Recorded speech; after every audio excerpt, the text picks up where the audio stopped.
अब बहुत सारे लोगों के डाउट्स होते हैं कि पावर बीआई और डेटा एनालिस्ट दोनों में डिफरेंसेस क्या होते हैं, दोनों सेम ही रोल होते हैं या डिफरेंट डिफरेंट रोल होते हैं? डेटा एनालिस्ट आपको अगर बनना है तो मैं बोलूँगा कि जो टूल्स एंड टेक्नोलॉजी हैं उसमें एक एक पावर बीआई आ गया, एक अपना पाइथन आ गया और एक सीक्वल आ गया। ये बेसिक है, मतलब इसके बाद अगर आपको डेटा साइंस की ओर जाना है तो एमएल और एआई आ गया, ठीक है। और पावर बीआई आप कंपेयर कर सकते हो टेबल्यू या लुकर से, क्योंकि ये एक ही टूल है, डेटा विजुअलाइजेशन के टूल्स हैं ये। ओके, तो दोनों के लिए अलग अलग हायरिंग निकलती है, सेम हायरिंग होती है? या फिर डेटा एनालिस्ट रोल पे जा सकते हो या पावर बीआई रोल पे जा सकते हो? बेसिकली हायरिंग होती है, डेटा एनालिस्ट के लिए भी होती है। डेटा एनालिस्ट में ज़्यादातर वो सीक्वल और पाइथन मांगते हैं, ठीक है। और अगर आपकी हायरिंग हो रही है पावर बीआई के लिए तो उसमें आपको पावर बीआई और सीक्वल पूछते हैं।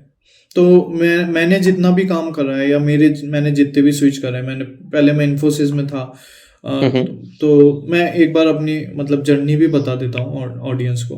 तो जैसे मैंने स्टार्ट किया 2018 नवंबर, Infosys I got placed in Mysore campus, आपको पता ही है। तो मैसूर में 6 मंथ की ट्रेनिंग हुई थी, उसके बाद they have shifted me to Bhubaneswar. तो इन्फोसिस में आई वर्कड 2.5 ईयर्स बेसिकली। तो in 2.5 years I started working on power BI mainly. So मैंने जनरली स्टार्ट कर दिया था पावर बीआई पे और सीक्वल पे काम करना।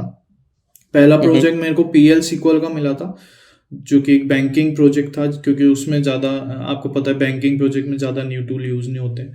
उसके बाद मैं माइक्रोसॉफ्ट अकाउंट में चला गया था इन्फोसिस में।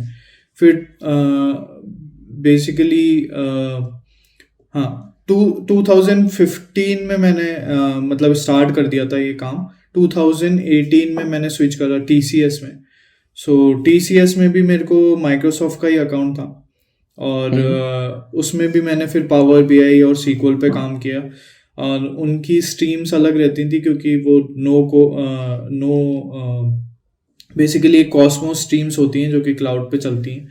तो ज़्यादा बड़ा डेटा होता है तो वो कॉस्मोस स्ट्रीम पे जाता है, तो वहाँ पर कॉस्मोस सीखा, थोड़ा डेटाबेस के बारे में नॉलेज ली। बट पावर बीआई मेरा मेन रहा शुरू से। फिर मैंने 4.3 ईयर्स टी सिस्टम में काम करा। टी सिस्टम में भी मेनली मेरा काम था पावर बीआई पे। तो अगर आपको जैसे डेटा विजुअलाइजेशन की तरफ जाना है या फिर आपको कोडिंग में इंटरेस्ट नहीं है, तो मैं बोलूँगा कि पावर बीआई और सीक्वल आप सीख सकते हैं शुरू में। और अगर आपको डिफरेंशिएशन फैक्टर लाना है ना रिज्यूम में, तो आप पाइथन सीख सकते हैं।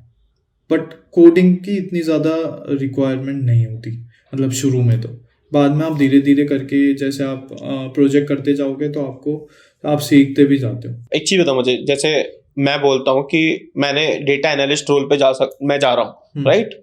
तो अगर मुझे कुछ एक दो टूल अगर मैं एक्स्ट्रा सीख लूँ तो मैं पावर बीआई की अगर वैकेंसीज निकलती है उसमें भी अप्लाई कर सकता हूँ, राइट?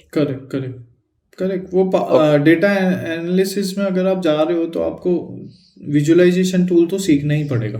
तो आप पावर बीआई तो सीखोगे। अगर आप पाइथन और सीक्वल सीख रहे हो तो उसके संग एक डेटा विजुअलाइजेशन टूल सीखोगे, या तो आपको पावर बीआई सिखाएंगे या टेबल्यू सिखाएंगे। ये 2 टूल मेन चलते हैं मार्केट।